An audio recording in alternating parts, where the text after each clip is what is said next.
عید المبارک یہ رمضان کا تحفہ اور انعام ہوتا ہے۔ روزہ پہلی امتوں پر بھی فرض تھا، لیکن ان پر عید کی نماز کوئی نہیں تھی، اور ابراہیم علیہ السلام کے بعد قربانی کی سنت ہر امت پر جو ان کے بعد آئے، ابراہیم علیہ السلام کے بعد، وہ قربانی کرتے تھے، لیکن ان کے لیے عید قربان کوئی نہیں تھی۔ ہمیں اس امت کو اللہ نے خاص طور پر یہ دو عید، خوشی کا موقع۔ کس بات کی خوشی ہے؟ کہ اللہ نے ہم سے رمضان کے روزے رکھوائے، رات کی تراویح پڑھائی، ہمارے سارے گناہ معاف کر دیے۔ رمضان جل جانا، اس میں سارے گناہ اللہ تعالیٰ جلا دیتا ہے۔ اس مناسبت سے اس مہینے کو رمضان کہا جاتا ہے، شہر رمضان۔ تو رمضان کی راتوں میں تو اہتمام ہوتا ہے جاگنے کا۔ عید کی رات بھی جاگنے کی رات ہے، اس میں بھی اللہ پاک کی طرف سے انعام کی بارش ہو رہی ہوتی ہے۔ بہرحال عبادت گزار، خاص طور پہ اعتکاف میں بیٹھنے والے میرے بھائی بہن، بچے بچیاں، جو میں بھی ایک ساتھی سے ملاقات کے لیے گیا تو ان کو چھوٹا سا گھر تھا، تو میں نے دیکھا تو بڑا مجھے اچھا لگا، رشک آیا کہ انہوں نے اپنے کمرے میں نے ایک چھوٹا سا پردہ بنا کر اس میں ان کی بیگم اعتکاف میں بیٹھی ہوئی تھی، کہ اس چھوٹے سے گھر میں کوئی اتنی گنجائش نہیں تھی کہ جس میں وہ کھلے طرح پورا ایک کمرہ اعتکاف میں استعمال کر سکیں۔ تو مجھے بہت ان پہ رشک آیا کہ اللہ تعالیٰ تیرے بندے بندی ایسے ہیں جو اتنی تنگی میں بھی تجھے راضی کرنے کے لیے جوش جذبے کے ساتھ عمل میں مصروف ہیں۔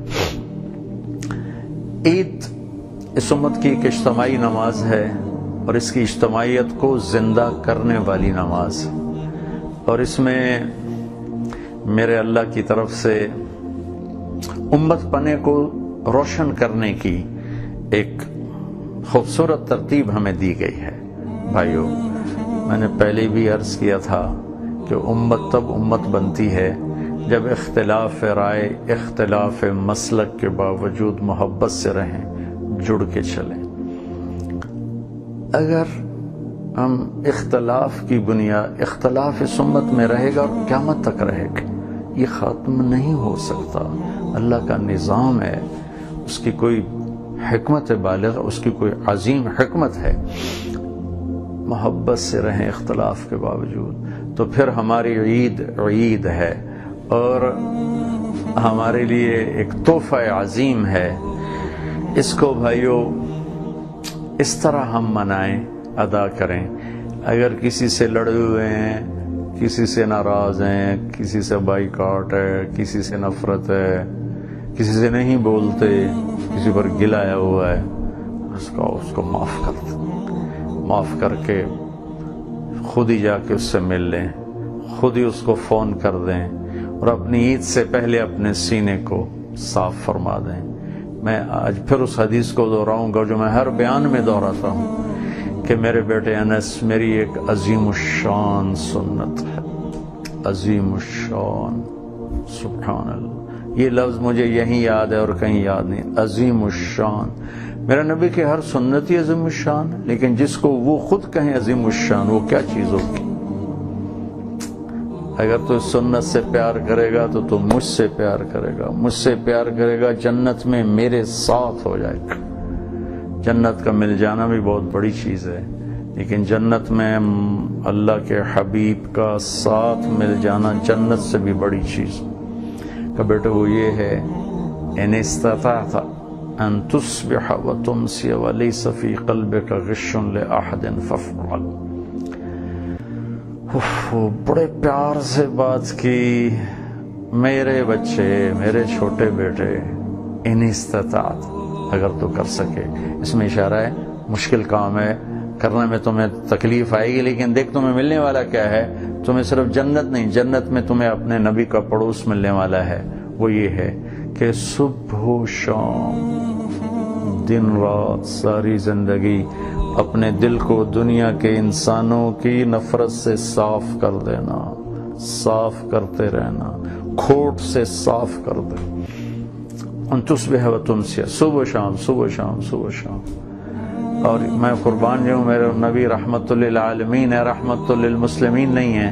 آپ نے کیا بات کی؟ فرمایا ساری دنیا کے لے احد، یہ نہیں کہا کہ للمسلم للمسلمہ، ایمان والا ایمان والی، اسلام والا اسلام والی، لے احد، پوری دنیا میں جتنے انسان ہیں سب سے اپنے دل کو صاف کر دے، سب کی نفرت حقارت نکال دے، سب کے لیے کھوٹ نکال دے۔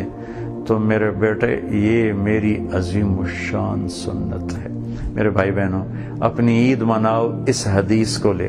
سیویاں تو ہر کوئی کھائے گا، مٹھائیاں بھی کھائے گا، سنت بھی ہے میٹھا کھانا، اہتمام کرو، کوئی بات نہیں، عید میں لو، کوئی بات نہیں، خوشی کا دن ہے، کپڑے خریدو، کپڑے پہنو، اچھے پہنو، قیمتی پہنو، سارے کام کرو، لیکن دل کو بھی ایک برانڈڈ چیز دو۔ یہ برانڈ تو دنیا کے ہیں جن کی کوئی حیثیت نہیں، میں آپ کو اپنے حبیب کی برانڈڈ چیز دے رہا ہوں، وہ ہے میرے نبی کی حدیث، میرے نبی کا تحفہ۔ وہ کیا ہے؟ دل کو صاف رکھنا۔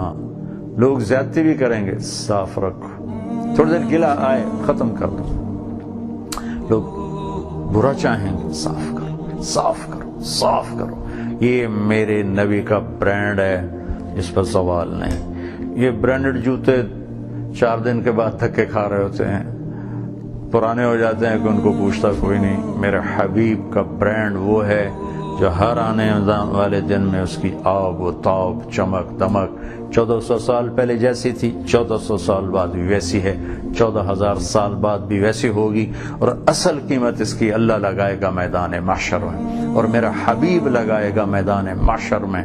وہ گلے لگا کر اپنے ہاتھوں سے جام کوثر پیش کرے گا، سارے تھکیڑے ہی دور ہو جاؤں، لڑائیاں یاد ہی نہیں رہنیاں، چیتا ہی نہیں رہنا کسی او واقعی تو او واقعی۔ ہمارے دیہاتی لوگ کہتے اساں جی لیکا چھک چھڑیا، میں تو اپنے پترا نو آخیا ہے میری منجی نو بھی ہاتھ نہ لاون دے ویچ۔ کیا ظلم و ستم کی بات، اساں جی بات سننا دے گلی چوں نہیں ٹپنا، یہ ہے جی احمقانہ بات ہے۔ اور مر جانے والے کے کیا جھگڑے، کیا لڑائیاں۔